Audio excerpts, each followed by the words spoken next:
Hello and welcome back. I hope your December is going well and that you've had a very good week. Before we get started, please don't forget to like and subscribe. We're going to preview the City and Sunderland game shortly, but first we're going to talk about the week that was. We'll touch on our game at Fulham first. I still don't think I'm over it. Uh, I've listened to lots, consumed a lot of fan media, a lot of other media as well, and I, I do just put it down as one of those things, or is it a real problem? That happened. What happened. I'm not sure, and I suppose only the next couple of games will tell us that. I watched United last night. Oh my God, they are bad. They are bad. We don't really know where to start. I mean, Roy Keane was quite funny on Sky Sports last night. And Slavan Bilic is brilliant value. He's great value. They should have him on more, not just for West Ham games, but just have him on anyway. He's a funny guy. I like it. I like him a lot. But yeah, Roy Keane picked up on something that I picked up on during Amorim's post-match interview, where they said to Amorim, Diego Dallo, his first Old Trafford goal in 151 games, and Amorim just went, mate, it doesn't matter. Now, I suppose in the grand scheme of things, it doesn't really matter. But for the individual, I thought you can easily just say, he's played for him many years, it's a good goal, we're all pleased for him, and swiftly move on. But to say it doesn't matter, I just thought it was a bit weird, and I think he's a bit of a weirdo anyway. So after the game, I texted a few United friends saying, this run of form you're on is not good. Since 5 or 6 games, they've won one. That was away at Palace, who had played in Europe a few days before and were absolutely shattered. So, Forest draw, Tottenham draw, Everton loss, Palace win, West Ham draw. That's not good.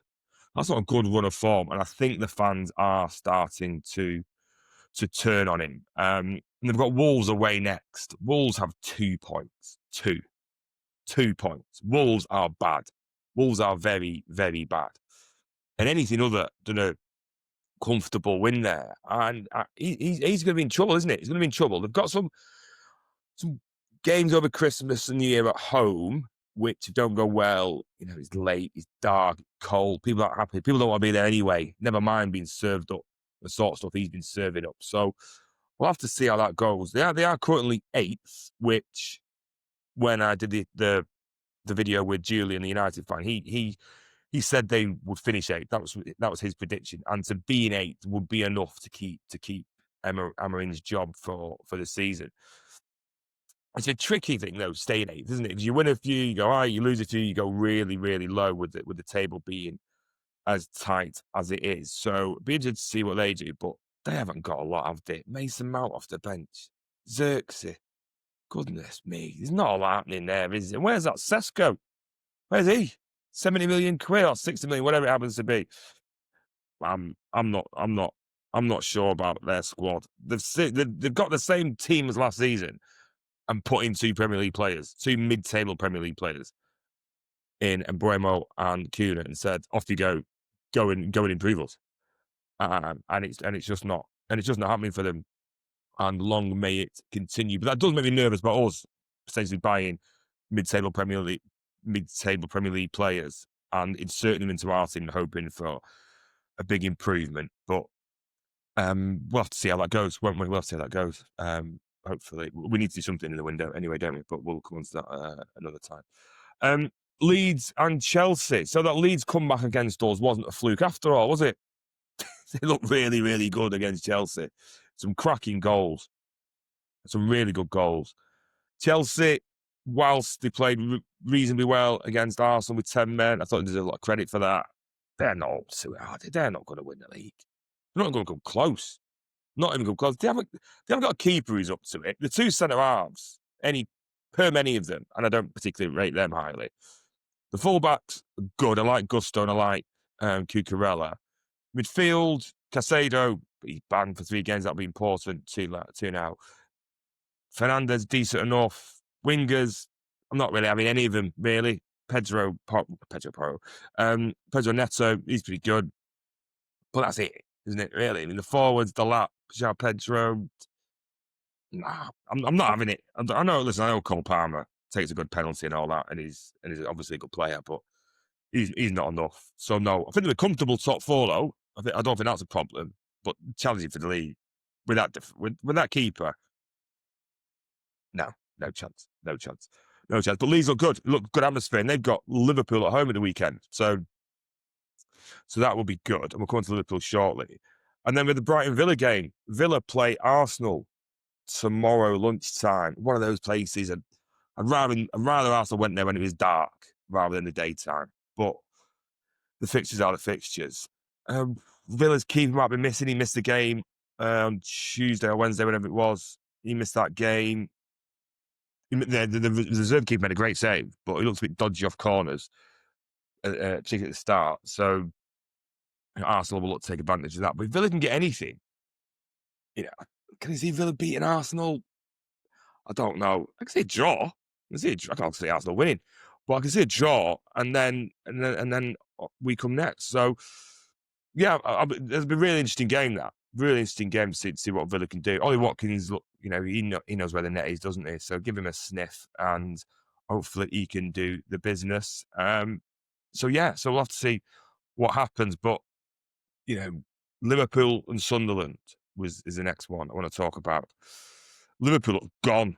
They look gone. They look shot. Van Dijk is phoning it in, isn't he? That so-called block, what he tried to do, was diabolical. He did it the same against us, just waved the leg at it. It's all very strange. But they look gone to me. They look gone. I mean, gone. As in going for the league. I mean, I'm sure they'll finish in the top 8 or top 6, whatever it is. But no chances of them going for the league.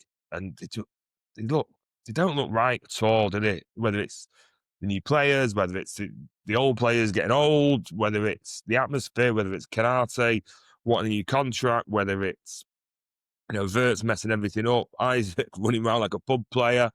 I don't know, but it's all very odd, isn't it? You started the season getting last minute winners, and everyone was thinking this isn't sustainable. I was sort of the opposite, thinking, well, that's historic now. That's done. They know that's not sustainable. They must know that, and they must know that they're going to run out of luck. So, they're going to improve, aren't they? They're not going to get any worse. Turns out I was very, very wrong.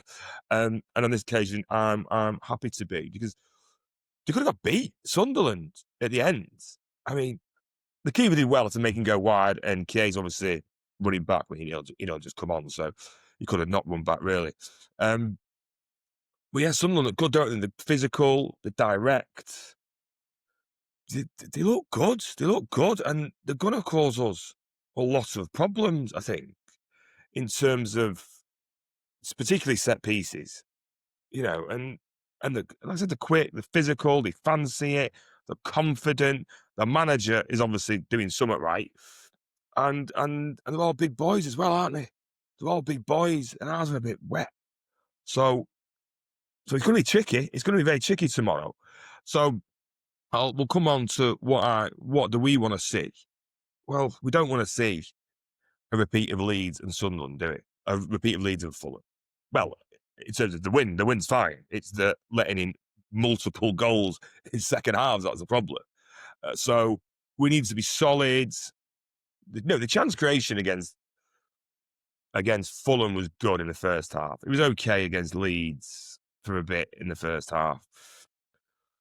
But it's matching teams physically. So I'm going to go with Donnarumma in net. I don't think that's up for debate. Although with their physicality, you can see him doing something off corners and him jumping up, screaming at the ref again and getting a booking. I think it's almost certain he gets booked in this game. Almost certain that he gets booked during this match. But I'll go back to what I said on the review for the other game. I'm not having it that he's the problem. I'm not having it. I'm not having that if we had James Trafford in, keep a bit more of the ball and would be fine. I'm not having it. He makes brilliant saves game after game. His footwork's not bad. Yeah, I don't think his punch is that bad either. And we need players to close the opposition down before we start slagging the goalkeeper off for not making saves. If someone's having pot shots at you from 12, 14 yards. What do you think is going to happen? So no, keep him in. Kusanov at right back. He's not played for a while. Well, since the Leverkusen games, he might be a bit ropey, but he needs to get in.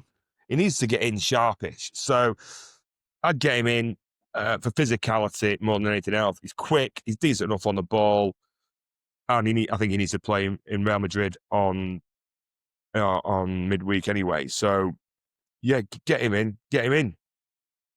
I don't like seeing wingers skip past Nunes time after time after time. Listen, I know there were subs. I know they were fresher. I know he might be a bit tired, but it doesn't really matter. He's a bit wet, isn't he? Yeah, and I know we might miss something with him bombing up and down the wing, but I want to stay solid tomorrow. I want to stay solid, and let the goals I think will look after themselves. And I'll come on to the forward line shortly. I've got the Diaz at the back. I saw him receive some criticism after the Fulham game. I didn't watch it back outside of the highlights of the goals, but they did all right, didn't he? You know, he's not a one-man army, is he? Listen, he's not the Diaz of 2 years ago, but none of our players are the same player of 2 years ago. So forget that for the time being. But who else is it? You know, so no, get him in. And hopefully give a few of them a good bollocking as well, because the closing down against Fulham was diabolical. Stones, I play Stones. I maintain Guardiola needs a rest. And I just think this is the perfect opportunity to give him a rest. Sunderland at home, let's play Stones, then Stones can play Madrid, and then Guardiola can come back to Palace away. That's my view on it. You can't keep playing this guy. Listen, he turned out to be brilliant at the end of the game last week, but during the week. But guy needs some time off. I'd have O'Reilly at left back. I don't want to get into the conversation of putting O'Reilly in midfield. I'm not having it. It's a bit late for that now to go right. We're struggling. So you go centre midfield. You never played there with any degree of success in the Premier League. So you go into midfield. We're going to bring in Nori at left back, who's off in a couple of weeks. Or we're going to bring Ake in, who looks gone, who looks like he's had it. Or we're going to play Guardiola at left back and Stones. No. Forget it. No. Get O'Reilly. We need his physicality in the fullback areas. Nori's a wet. Ake's not up to it. Guardiola needs a rest. That's the end of the conversation as far as I'm concerned. And if you disagree, do comment below. Sorry, give me a second. So that's about 4 sorted. No ifs, no buts as far as I'm concerned. Nico Gonzalez, again, got to play, got to start. He went to pot when he went off against Fulham. But he couldn't stay on, could he? You can't be playing all the time. And if you're 5-1 up, I think the manager's entitled to say, you know what? You come and sit down, Nico. I'm sure the other boys can handle it from here. Turns out he couldn't, but they should have been able to, shouldn't they? They should have been able to. So he's got half an hour's rest, so he starts no problem. And who partners him? Comment below. I'm going for Bernardo again. Listen, I might be falling into the pep trap here of I love the guy, I trust the guy, I know what I'm going to get.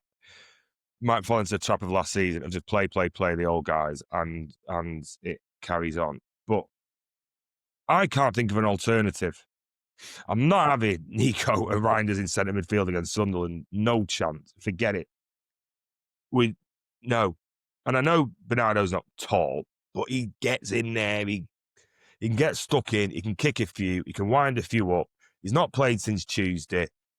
So I think that's a reasonable midfield to keep us solid. Because I can't think of anything else. I don't want to drop Foden back. I don't think Nico can do it all on his own. So unless they want to start messing about with O'Reilly midfield and doing all the rest of it, which I wouldn't do, and I don't think they will. I think it's got to be Nico and Bernardo. And I know it's frustrating that he doesn't actually do a lot and he can slow it down. But tomorrow might be a game where we need it slowing down. We don't want to be running up and down against them. No, we also like against Arsenal. We're all seeing it against Liverpool. Good outfit. So we need to slow the game down, play at our pace, and I think Bernardo will be able to do that. And that's another reason why I played Cherky. I played Cherky right wing, or Foden right wing, however you want to characterise it. They can move around. And I know that might make us a little bit too narrow on the right, without having the option of Núñez. But I think that's a chance I'm willing to take to play the game at our pace, because he linked up well with Bernardo Cherky when he came on. Cherky almost set up a goal last week. And I know when he started against Liverpool and against Newcastle, it's not looked great. And against Tottenham at the start of the season, it's not looked great. But we're in December now. August was a long time ago. Against Tottenham. And the Liverpool game, that can lose anybody. And Newcastle away, that can lose anybody. So I'm not too concerned about that. But I want to see what he's all about. He looked very, very good against Fulham. Just what we needed. And what are the other options on that wing? Stick Foden out there and Reinders attacking midfield. Stick Savio out there. Not likely. Stick Bob out there. Not likely. Start Marmouche. Yeah, that'll be the day. I mean, he's in the doghouse, isn't he? For whatever reason. Come on to him again in a minute. So yeah, Turkey right wing. Yeah, it might be a bit narrow, but we'll see how it goes as far as I'm concerned. Maybe Foden goes out there then crosses. I don't know. But Cherky needs to start, as far as I'm concerned. He's done enough. No one else has done enough, I don't think. So I think it's only fair that he starts. Foden, yeah, as well. He's got great form. But again, when's he get a rest? I'm working. Well, I'm going to work on the basis that they're not going to toss the Real Madrid game off. I would. I'd toss it off. So presumably going to go into that game with a full strength team as well. So, but we'll come on to that. Near the time. So yes, I start Foden. He's on fire, isn't he? No, pretty straightforward. And Doku, again, he came off during the week, didn't he? And he went to pot. I think it's because they can win the ball off Savinho and start breaks. You can't really win the ball off Doku. If you take the ball off Doku, you probably fouled him, and he's going to get him free kicks, and he's going to find his teammate. Although his crossing was a bit wayward, but I'd rather his crossing be a bit wayward than just lose the ball or just fall over because he's a wet. So no, Doku, Cherky and Foden behind Haaland, and hopefully he can get his 101st goal. But again, Haaland, was he going to get a day off? He played 90 minutes against Fulham. I'm amazed at that we didn't put Marmouche on in that game. I mean, I'm amazed at it. Marmouche, we're crying out for him 12 months ago. We go and buy him for a fortune. He gets us out of this shit. Yeah, he missed a penalty in the cup final, but he backs it up he follows it up with a goal of the season. Right, starts the season, sets Haaland up versus Brighton. Yeah, looking good. Gets injured, bit iffy. Come back from injury and that. He's been on the bench for weeks now. He's started as Leverkusen. Didn't stand a chance in that game, by the way. And then 2 minutes here, 2 minutes there. I mean, there's something gone on there. They must have. I mean, I don't know anything. I mean, this is just me speculating, but I know he might have a sad face in training. Well, yeah, I bet he fucking has. I would as well. Wouldn't you? Yeah, he pulled out this shit 9 months ago. And then it's, oh, you're not playing now. Why not? Well, Savio's doing a better job. Well, he's not really. Doku's doing a better job. All right, fair enough. Well, who else is? Reinders certainly hasn't been behind him. Stick Foden on a wing. Marmouche behind Haaland. That's what I'd do. But that's not what's happening, is it? And then he goes to AFCON after the Palace game. Right, great. Great. So Haaland can't get a rest in that period either because we haven't got an option. So I don't know. I don't know, but it all seems a bit odd to me. All seems a bit odd. But again, same with Nori. We bought him in the summer. All right, great. Professional right back, Premier League experience. Bang, plug and play, off you go. I got lucky. Probably rightfully so, because he's been shit whenever I've seen it. Outside, I think, the Spurs game at home. But got injured in that one. And then he's got to get lucky. And then he's going to go. He's going to shoot off in a couple of weeks. So I play him against Real Madrid. I play them both against Real Madrid. And give it whoever they can rest in that game. Because when's O'Reilly going to get a rest? He's not, is he? 20 years old. Wasn't in the first team this time last year. And now he's playing all the time at a high level. He's cramping up the other day. I mean, You can't carry on, can it? Youth players do not just play like that. At some point, there's going to be a dip in form. When's that going to be? Who knows? I mean, I hope it doesn't happen, but, history suggests it probably will. So, I don't know what we're going to do with this squad. It's a little bit all over the place in terms of fitness, availability, and who he likes and who he doesn't like. So, because I don't want to mess about. I don't know. We're going to have to have Ake Gray at left back soon, aren't we?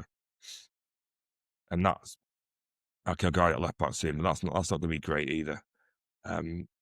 So I don't know, but I think we're going to. I don't know, but I think we're going to the team that was going to our game with a team that looked something like that. Any win would be good enough. We said this time last week, 3 wins out of 3. I said 3 clean sheets as well while we're at it. That's obviously out of the window in spectacular fashion. But a win gets us either away from Villa, thank you, tick, if Arsenal win, or close to Arsenal if Arsenal don't win, tick. So we'll have a bit of that. And then it also brings us 1 week closer to Rodgers being fit, whenever that is. And 1 week closer to the transfer window. And the longer this goes, I thought a few weeks ago, we're not doing anything in this transfer window. I can't see it. Where we're going to, not where they get the money from, but at what point do you have to play your new signings? Well, he's not playing Mamouche, he's not playing Ain't Nor, is he? And Kusanov's a bit in and out. So, and Reinders is a bit in and out. So, well, it's not really working, is it, for the new signings? So, what do? Do you integrate them or do you go and buy some more? I don't know. But we need something. We need. I think they should make a centre midfielder a priority. The idea of relying on Rodri and Nico's fitness for the rest of the season is optimistic at best. I think a centre midfielder. What we bought in Reinders isn't what we thought we're buying, in my view. I don't see. He's not what we need at the moment in centre midfield. So, listen, I know that Elliot Anderson, I'm concerned about buying players from Forest for 100 million quid or 80 million quid, whatever it happens to be, but we need someone in there. I go and get that bloody Will Hughes from Crystal Palace at this rate. If he's still going, he'd do a job for us. We need some physicals. We can run in midfield. We can tackle. So he doesn't lose out. We're losing out on so many 50-50s, it seems. And so, yeah, I mean, the problems from the wing, not having any goals, well, that's chronic. That's been going on for, 18, 24 months or something. So I'm sure I can muddle through for another 6 months. But it's acute in midfield. Teams are just, boom, running over us. So I don't know who it is. Linked with that Ederson from Atalanta. We linked with him a couple of years ago. It's died on the vine. He stayed there, and that was it. So maybe they go back into him. Elliot Anderson seems undoable unless Forest find themselves pretty much safe. There's a good offer from City, and then they can invest that and get more Dyche players in. I don't know, but that does seem unlikely. And Semenyo, well, if we feel like we need him, then and they feel he's a long-term goal-scoring winger, then fair enough. But I don't. Can he see me? We thought Mamouche was a long-term signing 12 months ago, and look how that turned out. So I don't know. But the numbers don't add up in terms of options. If we had Semenyo, I don't think. So something's gonna have to give on that front. But we'll see. We're a few weeks away, aren't we? So things happen. So we'll leave that one there. But yeah, I'm hopeful of a win tomorrow. I'm in the South Stand. If you see me, come say hello. And I was gonna say, if we're comfortable, let's get Ain't Nori or let's get a few squad players in there, give people a rest. But sort of tried that on Wednesday, didn't we? And that went horribly wrong. So, Tuesday rather. So, yeah, I think we'll win. I think it's going to be tense. I mean, United beat them. They can't be that fucking good, can they? Hey, United beat this lot. So, listen, in all seriousness, they do look good, but we should have enough somewhere. It end a very good week. If Arsenal don't win at Villa, we should fly at Sunderland. But yeah, we'll see what Turkey can do. Foden continues good form. Haaland get a couple. And I want to see Mamouche on the pitch. That's my wish list for tomorrow. So predictions then. Predictions. I'm not predicting a clean sheet since I started predicting them. It's gone out the window. So I'm going to go 3-1 City. Haaland, Cherky, and Reinders off the bench. That's what I'm going to do. There's a Reinders goal. He's got one out, so my jinx is over. So yes, so thanks for joining. If you got this far, I appreciate it. We'll go 3-1 City. Oh, and before we go, don't forget the stocking fillers that I mentioned on the other video. Sean Riley and Don Price. Written City books. Go and check them out. Get very good reviews and well worth a read if I do say so myself. So yeah, thank you very much. 3-1 to City tomorrow's a prediction. Onwards and upwards. Don't forget to like, subscribe, and tell a friend to tell a friend. Thank you very much.